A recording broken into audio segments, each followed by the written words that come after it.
La paracha de la semaine du grand rabbin Jacques Waknin.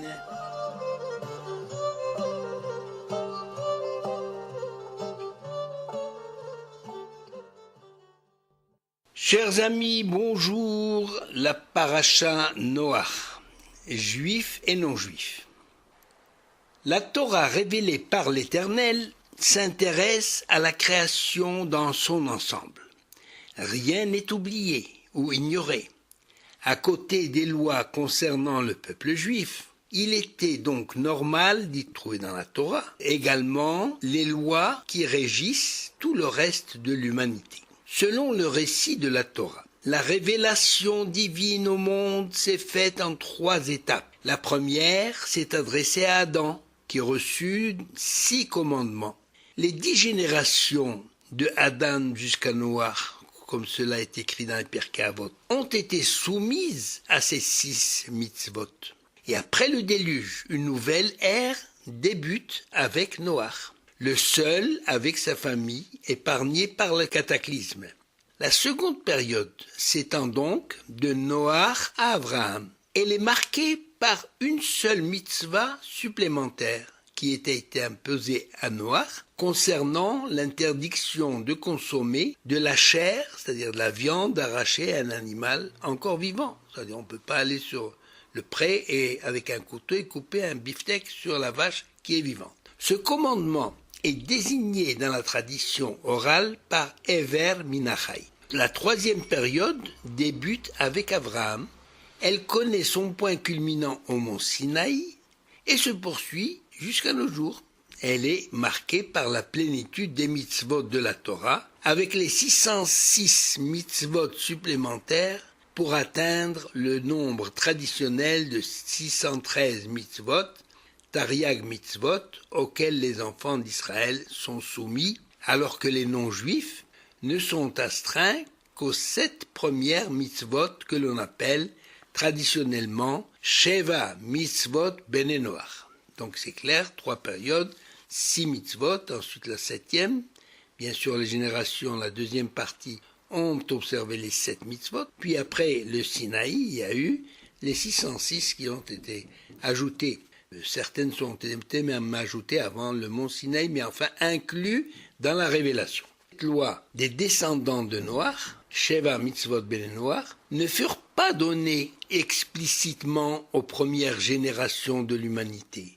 Et c'est-à-dire elles ne sont pas écrites de façon systématique dans la Torah. Il faut avoir recours à nos sages pour les découvrir dans le traité talmudique Sanhedrin 56a, où il est écrit « Nos maîtres ont enseigné, 7 commandements ont été donnés aux fils de Noé. Les lois qui doivent régir la vie en société. 2. L'interdiction de blasphémer le nom de l'Éternel. 3. L'interdiction de l'idolâtrie. 4. L'interdiction des unions interdites, des unions illicites. 5. L'interdiction du meurtre. 6. L'interdiction du vol.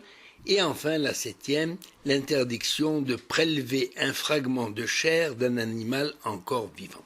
Il est important de rappeler à ce sujet que le judaïsme rabbinique tel qu'il est pratiqué est fondé sur l'interprétation que donnent nos maîtres du texte biblique. C'est ainsi que les lois noachites décrites dans le Talmud sont en fait l'interprétation des mots du verset suivant. Alors il y a un verset qui est à la base de toutes les lois noachites.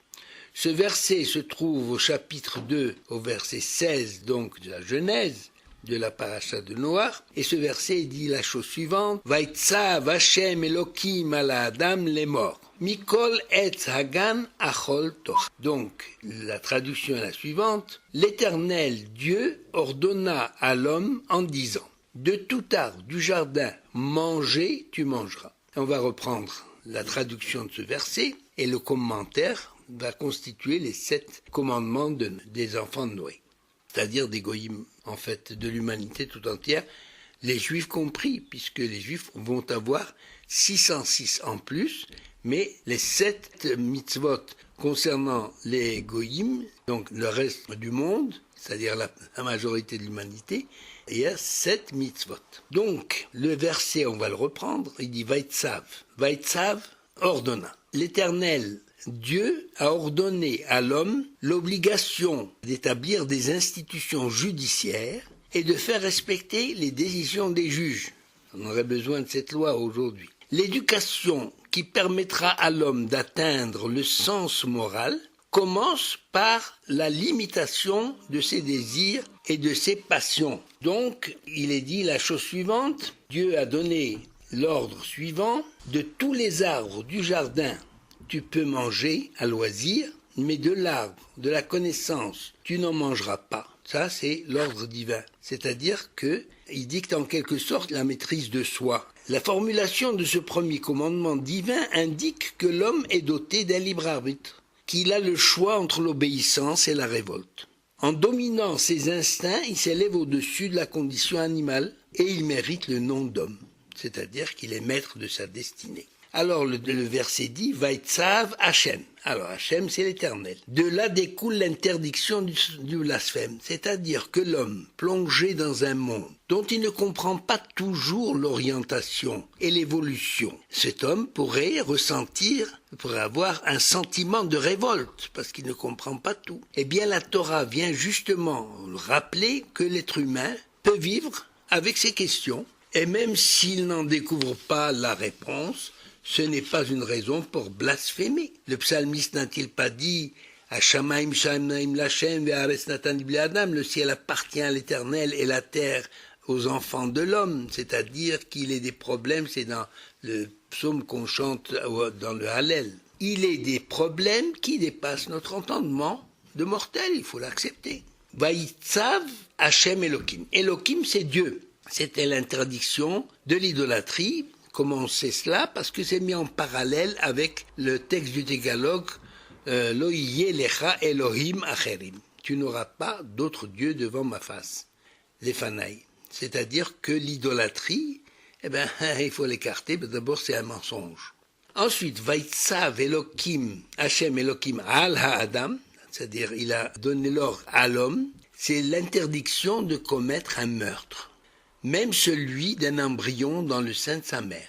La vie appartient à Dieu, c'est lui qui l'attribue et c'est lui qui peut y mettre fin. D'où aussi l'interdiction du suicide. Tout cela, on l'interdit à l'Adam. Les morts, disons, chaque fois que le mot « est mort » est employé, il s'agit d'une injonction qui est de transmettre le message au peuple, comme dans la phrase classique « Vaidaber Hachem el Moshe les morts ». Dieu parle à Moïse en disant. Pourquoi il dit en disant? S'il lui parle, c'est qu'il dit. C'est justement que ça veut dire qu'il doit transmettre. Et dans le contexte des lois noachides, il s'agit de transmission de la vie pour peupler le monde. Il est donc ainsi fait allusion aux unions sexuelles interdites. Le peuple juif ne peut accéder à la sainteté qu'en observant la pureté des mœurs au sein de la famille. Et l'histoire de l'Antiquité nous enseigne que la déchéance d'une nation ou d'un groupe humain provient pour une grande part des perversions sexuelles. Ça, c'est les morts. Vaïtsav Hachem Elohim al Adam, les morts, Mikol Etzagan, de tous les arbres du jardin. À partir du moment où Dieu précise de tous les arbres du jardin, cela laisse entendre celui qui s'approprie un fruit en dehors du jardin commet un vol. C'est une action interdite, d'où le respect de la propriété. Vaïtsav Hachem Elohim al Adam les morts, Mikol Etzagan, Achol Tochal, manger tu mangeras. Jusqu'à présent, les populations se nourrissaient des produits de la terre. À partir de Noach, l'humanité reçut l'autorisation de consommer de la viande. Avec cette restriction, il y a une restriction très importante. Pas la viande arrachée à un animal encore vivant, mais il faut d'abord se faire saigner, tuer l'animal avant de le consommer. De cette disposition de la loi découle l'interdiction de faire souffrir les animaux.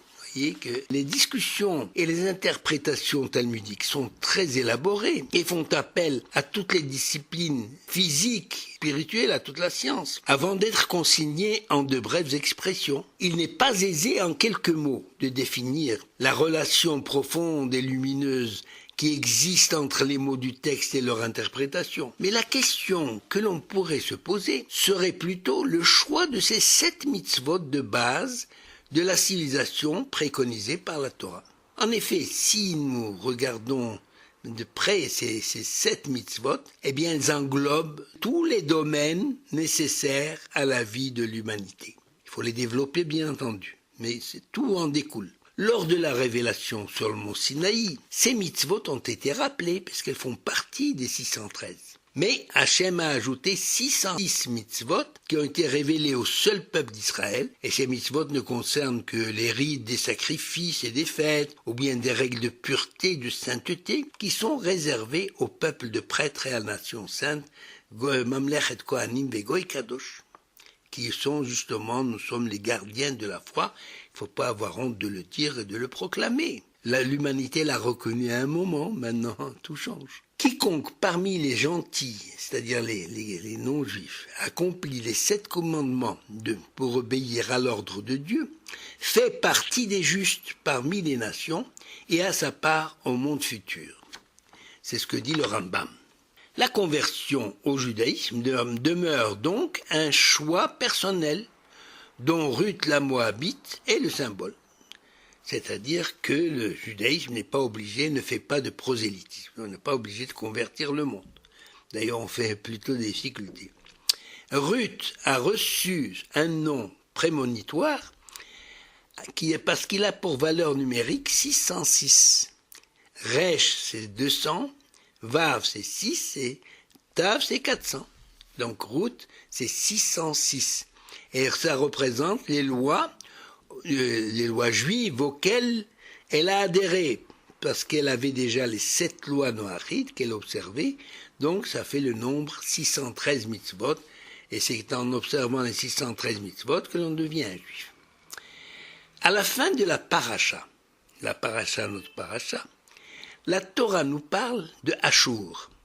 Ashur est un fils de Shem, qui a vu que ses enfants écoutaient Nimrod, qui lui était un descendant de Ham, et il s'est révolté contre Dieu. Il a vu que ceux qui suivaient Nimrod, qui se révoltaient contre l'Éternel, en construisant la tour de Babel. Alors Ashur est allé construire Ninive, la grande ville, mais il a fait l'Elohim, comme dit Rashi, la grande Ninive, la construite pour Dieu. Cette Ninive dont il sera question plus tard, tout le monde connaît l'histoire de Jonas et de la baleine de Jonas. Eh bien, c'est cette Ninive-là, c'est Ashur qui l'a construite parce qu'il voulait montrer à ses enfants qu'il y avait une autre voie, la voie de l'Éternel. Les habitants de Ninive, pourquoi la Torah nous raconte Ninive ? Parce que justement plus tard, lorsque Jonas arrive, parce qu'ils se sont écartés, ils ont eu un moment d'égarement, mais ils se sont repentis. Et alors ils ont eu le mérite d'être épargnés de la destruction totale, parce qu'ils ont observé de nouveau les lois noachites qu'ils observaient auparavant. Beracha vehatzlacha.